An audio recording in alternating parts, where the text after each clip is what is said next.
Are you in the market for a new action camera? I may have just a solution coming up.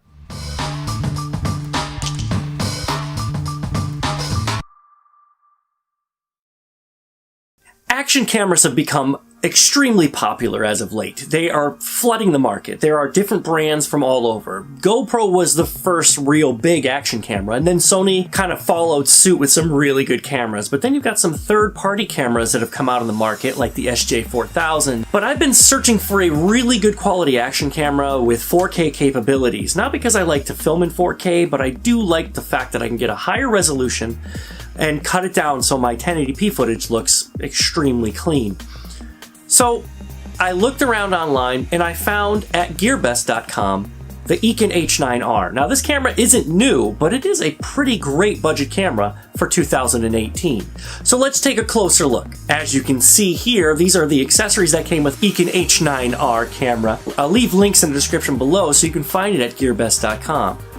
Now the folks over at GearBest were kind enough to send this unit over to me. I'm not getting paid for this review, so all of my opinions are my own. When I first got this camera, the package looked very similar to a GoPro, and on the package itself, it does say it's 4K Ultra HD compatible. It has a 12 megapixel sensor.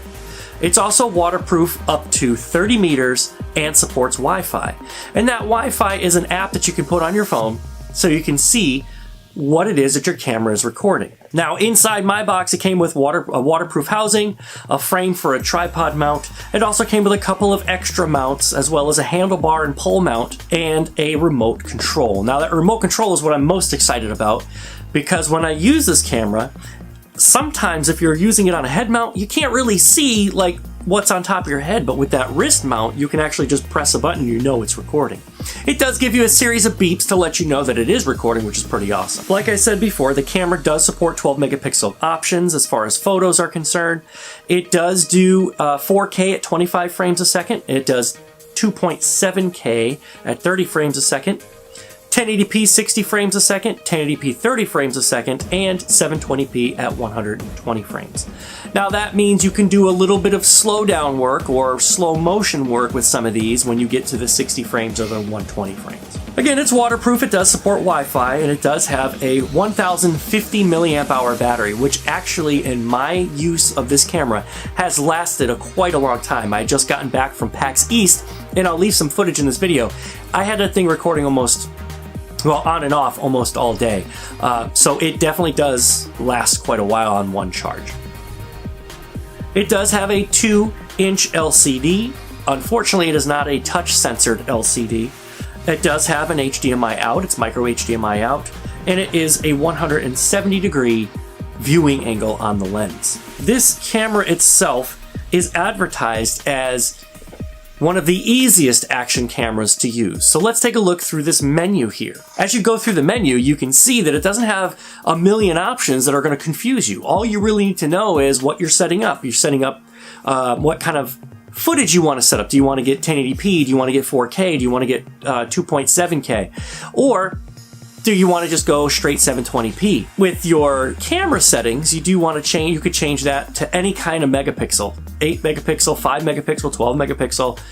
12 megapixel is what you're getting on standard phones nowadays, and that can give you some pretty good quality images, and that's the sensor that's inside of here. Being a simple camera to use makes it so much greater. Now, if you want to take a look at some of the footage, just take a look at this right now. Alright, so I wanted to get this camera out so I can just show you what it's like outside without being inside of its case, and I wanted you guys to have a feeling of what it is to use the microphone that's actually in it.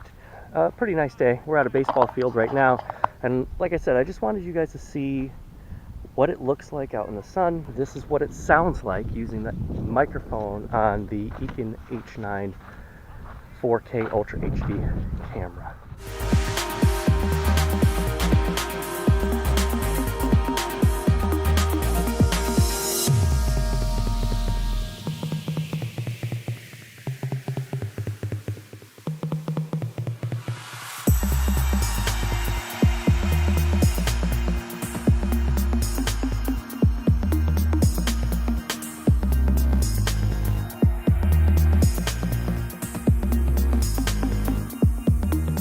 As you could hear in the microphones, it doesn't support external mics, at least not that I've been able to find. It doesn't have a specific port for external microphones, so that's going to leave your audio a little bit to be desired. However, if you get an external recording kit, like you could use the Zoom H1, you could use that as a recording device as well, and just mount it, and you could actually pick up some pretty good quality audio there.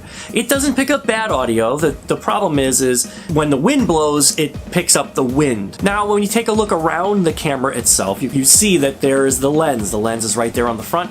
Right next to the lens is the mode button and the power button. It doubles as a mode and power button. It does cycle through 4 different modes. Those 4 different modes being the regular video mode.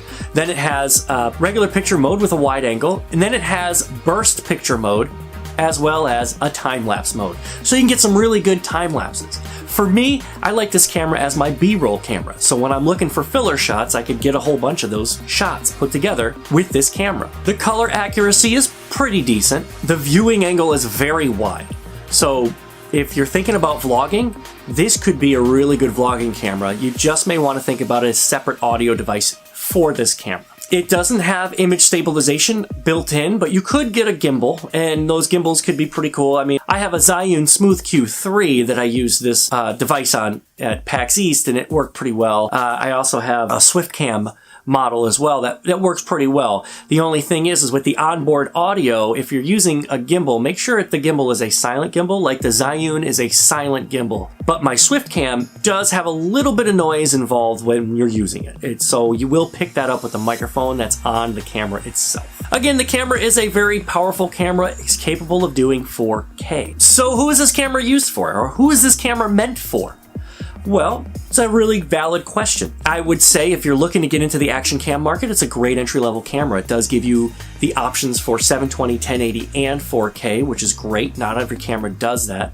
And the thing about action cameras that I like, especially when I think about budget action cameras, I'm not spending $500 on a camera. Like if I go and buy a GoPro, it's anywhere between $300 and $500 for a GoPro camera. Now, for me, I'm probably not going to take a lot of chances with that camera because if I break it or if I lose it, that's $500 down the drain, $300 down the drain. With these little budget action cameras, I could pick up 5 of them for the price of what I paid for one GoPro. And I can get different angles and things like that, and it's still a pretty durable camera. So for me, budget action cameras is what I look for.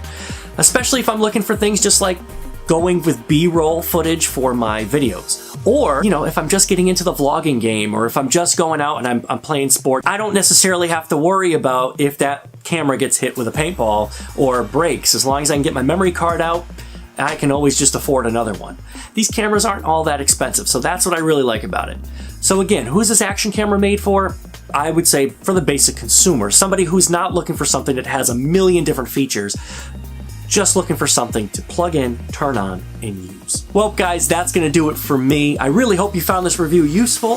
If you haven't done so already, consider subscribing. Once you do that, don't forget to hit that bell down below. It notifies you every single time I make another video. Question of the day, what's your favorite action camera?